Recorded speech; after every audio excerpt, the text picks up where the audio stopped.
Kim Kardashian pulled up to the Balenciaga Winter show during Paris Fashion Week, putting her famous curves on display by wearing a skin-tight catsuit that was wrapped in yellow caution tape. But the real question on everyone's mind was, how does this woman pee? I mean, at some point she's going to have to go to the bathroom, and when that happens, someone better have a pair of scissors nearby to cut her out of this thing. Either that or she's secretly been wearing a diaper this whole time.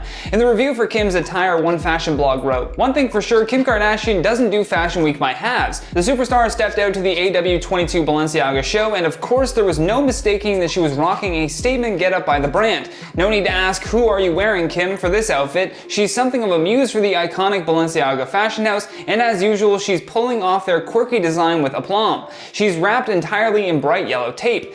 I mean, it probably would make a great Halloween costume, but I don't think anyone is going to be wearing this to the grocery store anytime soon. Not to mention, it took like 3 or 4 assistants just to help Kim put this outfit on in the first place. Imagine some mother of 4 yelling at her kids to help her put on her Balenciaga catsuit just so she can go to the mall. It's not gonna happen. It wasn't just her body though that was wrapped in the tape, her shoes were also wrapped up as well as her purse for the event. To bring the look together, Kim slicked back her hair and slapped on a pair of futuristic style sunglasses. Vanessa Friedman, who is a New York Times fashion director / critic, was in attendance for the show, and even she tweeted out some behind the scenes shots of Kim in this costume.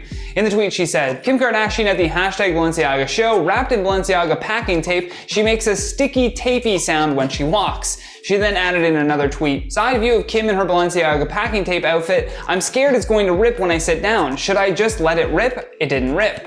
And before the show kicked off, the Balenciaga creative director considered canceling it due to Russia invading Ukraine. In a heartfelt letter posted to Instagram, he spoke about his own past trauma of the same thing happening to his home country. In the letter, Demna writes, "The war in Ukraine has triggered the pain of a past trauma I have carried in me since 1993 when the same thing happened in my home country and I became a forever refugee. Forever because that's something that stays in you. The fear, the desperation, the realization that no one wants you. But I also realize what really matters in life, the most important things, like life itself and human love and compassion. This is why working on this show this week was so incredibly hard for me, because in a time like this, fashion loses its relevance and its actual right to exist. Fashion Week feels like some kind of absurdity. I thought for a moment about canceling the show that I and my team worked hard on and we're all looking forward to.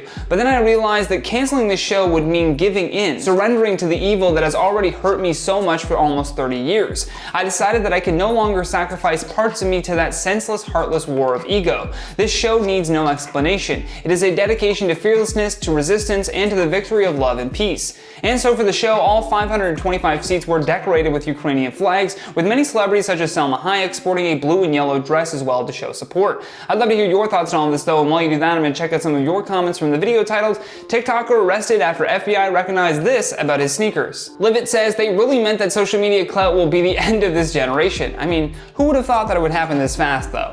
I certainly didn't see that coming. Dennis the International Menace says, "Out of all the stories you all covered lately, this one is definitely up there. Oh, it most certainly is up there with the crazier ones, that's for sure." Michael Moulton says, well, if it isn't the consequences of my own actions."